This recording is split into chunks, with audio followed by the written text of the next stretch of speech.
노회찬 묘역에선 정의당 지도부. 더 낮은 곳을 향하라고 그동안 스쳐 지나갔던 현장의 목소리를 더 꼼꼼하게 듣고 다시 민중성을 회복하라고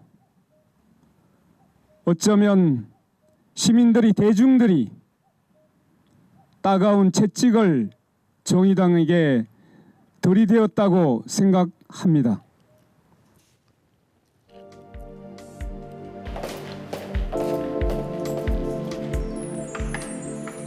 국회 안 번듯한 사무실은 이제 잊어야 합니다.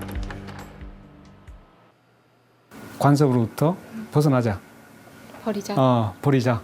이렇게 하고 그래서 처음부터 원점에서 다시 시작하자.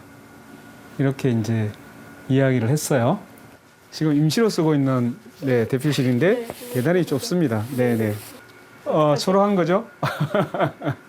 굉장히 비좁은데 여기가 중앙당사이긴 한데 당대표실은 없어요. 왜 선택받지 못했을까?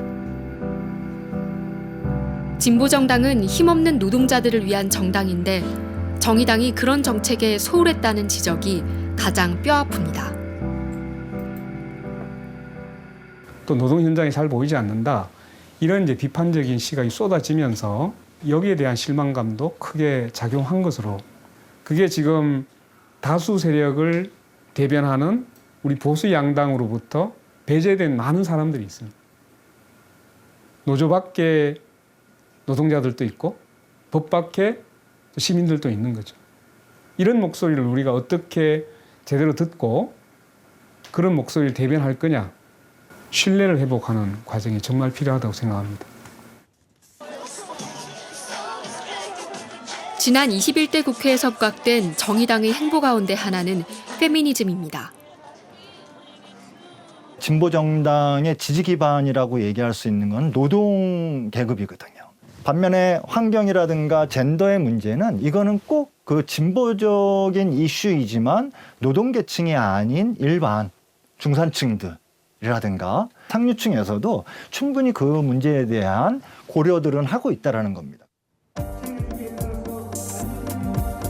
노동자 정당이 아닌 페미 정당 같다.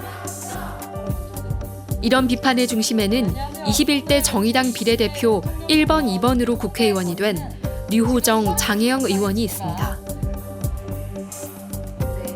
장혜영 전 의원은 본인의 행보가 지나치게 페미니즘 일변되었다는 비판에 대해 어떻게 생각할까? 뭔가 노동을 버려서 페미를 해서 뭔가 당이 이렇게 됐다라고 하는 거는 그런 인상 비평에 가깝다.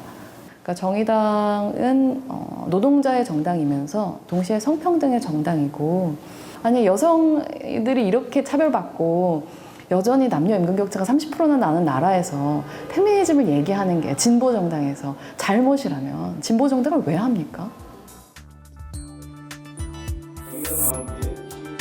21대 국회의원 선거를 앞두고 정의당은 내부 경선을 통해 비례대표 명단을 결정했습니다. 당시 류호정, 장혜영 의원은 22권 안팎의 순위를 기록했지만 청년을 우대한다는 당의 결정에 따라 비례 1번과 2번을 받게 됩니다. 당시에 이제 지도부들은 좀 다른 가치로 확장하기를 원했고 그거에 이제 상징적인 의미로 비례대표에서 구현을 해보자 이렇게 생각을 했을 겁니다. 공천이 오히려 이제 당 내부의 인사를 좀 더 트레이닝을 시키고 훈련시켜서 적합한 정치인으로 만들어내는 과정이 아니고 거기 실망하고 오히려 당을 떠나는 과정이 되면 제일 나쁜 선택이라는 거죠. 심상정, 노회찬 이후 차세대 정치인을 제대로 길러내지 못한 것도 정의당 실패의 한 원인입니다. 진보 정치의 상징 자본은 도덕적 우월감 아닙니까? 이제 그런 것을 상징 자본으로 했기 때문에 기대치가 더 높았고 그래서 노회찬 의원의 그 죽음도 그 연결돼 있는 거죠. 뭐 김종철이라고 하는 그 과거에 2세대 정치인의 몰락이기도 했지만 2세대 정치인 중에 박용진 의원이 민주당을 떠나서 민주당에 가 있는 것만 봐도 사실은 정의당이 걸어온 게 어려웠고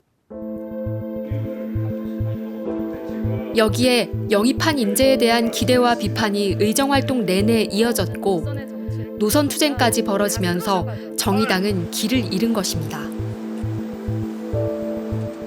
그만큼 고민했나? 삶으로 이제 증명해야 하나? 뭐 이런 얘기를 하는 거죠. 네. 어떻게 보시나요? 편향된 비판이다라고 생각을 합니다. 21대 국회에서 왜 청년 할당을 정의당은 선택했는가? 당의 결정이었습니다. 당의 결정을 통한 절차적 민주주의를 가지고 당원과 국민의 선택으로 만들어낸 의원이에요. 그 의정활동에 대해서 평가를 할 수는 있지만 심지어 이 당에 가장 나중에 들어온 청년들의 책임으로 이 당의 이 혹독한 결과를 뭐랄까요? 짊어지운다면 지금 저희 당에 류호정 없어요. 그런데 그 문제가 반이 해결됐나요? 정치를 시작한 지 4년. 그녀의 고민은 현재 진행형입니다. 정의당이 무너지는 것은 정의당이 무너지는 것이기도 하지만 정의당이라고 하는 진보정당이 지금까지 지탱해왔었던 대한민국 민주주의의 한 축이 무너진 거거든요. 정의당으로 대표됐었던 대한민국 다원주의 정치의 한 축이 무너진 이 상황을 우리는 어떻게 마주해야 할 것인가. 강연 후 이어진 학생들과의 저녁 자리. 20대 청년들은 정의당에 대한 실망을 토로합니다. 정의당이 내는 정책이나 그런 게 실패했다는 것도 아니고 더 앞장서 싸워야 될 정의당이 너무 소극적인 태도를 보였던 것 같아가지고 저는 그 결과가 원래 좀 되게 전통적인 진보 유권자 분들이 실망한 결과가 나타났다고 생각해가지고 진보정당이 현실을 강하게 비판하며 바꿔나가길 기대했지만 분명한 한계를 본 것입니다. 이 사람들이 진보 진영의 가치를 별로 추구하지 않는다는 게 확 느껴졌어요. 오히려 진보 진영을 그 사람들을 비판하는 게 아니라 진보 진영 사람들을 비판하고 계속 좀 분열을 조장하는 것 같고 정의당은 거대 양당의 이중대라는 비판에 시달려왔습니다.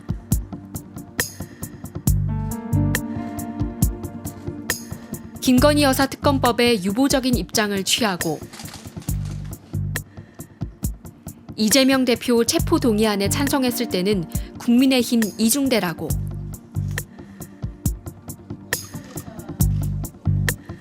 조국 전 법무부 장관 임명에 대해 반대 입장을 내지 않았을 때 민주당이 추진한 검찰 수사권 완전 박탈에 대해 찬성 입장을 밝혔을 때는 민주당 이중대라는 비난을 받았습니다. 가결되었음을 선포합니다. 응답하라! 진보정당이 마땅히 해야 하는 역할, 거대 권력 비판을 제대로 하지 못했다는 반성을 하는 이유입니다.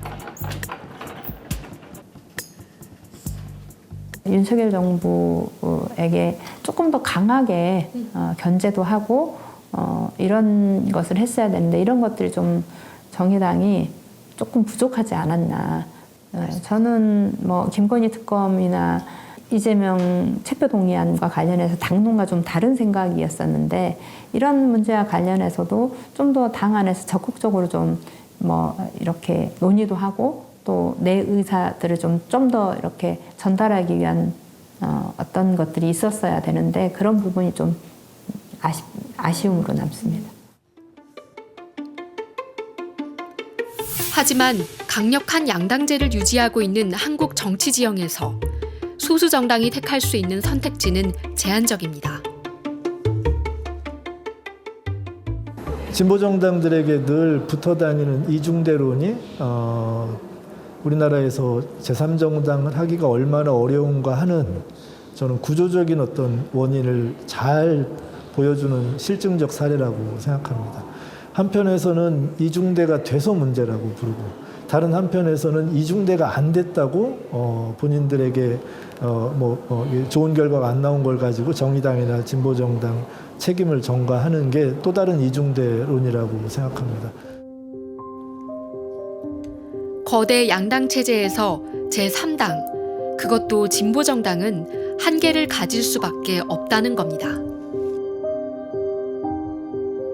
양당제 중에서는 좀 아주 지극히 편협한 양당제라고 말해야 될 겁니다.